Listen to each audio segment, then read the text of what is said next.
Farm Basics is brought to you by the Liberty Link trait and Liberty herbicide from Bayer. The most reliable weed management solution, Liberty Link and Liberty herbicide are the link to efficient row crop production and sustainable weed management.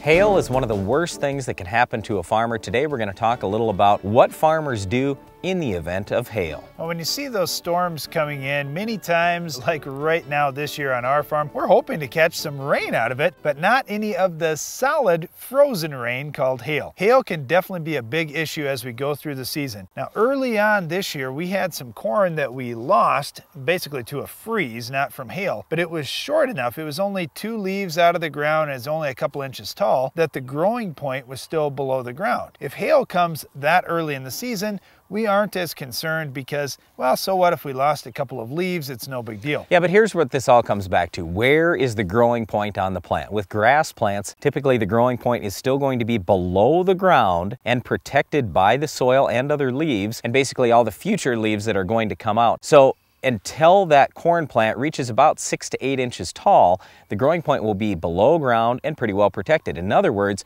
if the corn plant is not 6 to 8 inches tall and it gets hailed off completely down to the ground, the plant's probably still going to live, no problem. The difference here is when we talk about broadleaf crops, like soybeans for example, all the growing points are above ground as soon as that plant emerges from the soil. So if that plant gets clipped down to the ground and nothing is left, well, that plant is completely dead. So it gets to be a lot of question once you have some hail, just assessing how many of these plants are going to be alive, how many of them are going to die. Are there areas of the field that we would need to replant? Is it sporadic enough through the field that we've got a good enough stand we can keep it? Yep, so that's the first question. The second question is, all right, let's say the crop is bigger and we just have some hail damage. How much did that really cost me as a farmer? And that's usually when you call the insurance company and the adjuster comes out, and then he'll rate your loss and he'll say, well, it looks like you only had a 6% loss here. And you say, what? It's gotta be more than that because my crop looks terrible. I have to have had more loss than 6%. But here's what the insurance adjusters are looking at. And this is one of the things Darren and I learned years ago. We went to an Iowa State University seminar down in Ames. We were young agronomists just trying to learn some things. And we got to Iowa State's farm, their research farm, and we saw this machine. And I said, hey, what's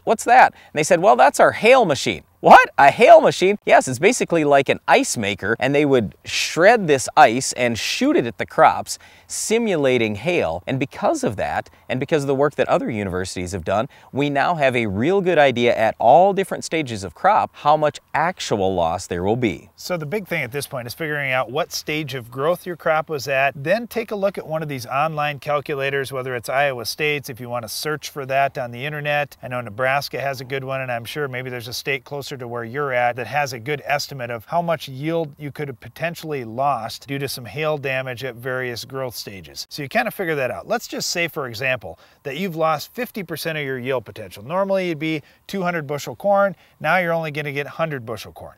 Then the next thing would be, all right, if I replanted today, what kind of yield potential would I have? Certainly, it's much less yield potential than if you would have planted during the ideal planting window. Maybe you say, well, I'm only giving up 10% yield by planting this late. All right, if you've got the chance of a 90% yield versus a 50% yield, you may want to replant. But if you say, goodness, I'm giving up 50% of my yield potential because I'm planting so late in the year and I'm gonna have to plant earlier maturities and it's gonna cost me all this money to do the replant, it may not be worth replanting either. So this is what farmers are looking at. And again, they'll use these hail charts. This is what the insurance companies use. But any farmer that has hail, he wants to assess what the damage is, look at how much that's going to cost him, look at what he can potentially gain by replanting today, and what insurance is going to pay, because insurance will typically offer something different. If they say, well, look, we're going to zero out your crop. We're going to give you 50% right now. We're going to give you cash today, whatever it is, or we're going to just take it to harvest, see how it turns out, versus, hey, we're going to wipe this thing out, give you X number of dollars, and then you get to replant. So those are the decisions that the farmer's got to weigh out all the time. And we don't necessarily know what the rest of the season's going to bring, but the great thing is with crop insurance today, at least the farmer does have some protection for hail in most cases. Well, you know, Brent, I wish I had that hail machine and we could go right in between the rows and wipe out our weed of the week.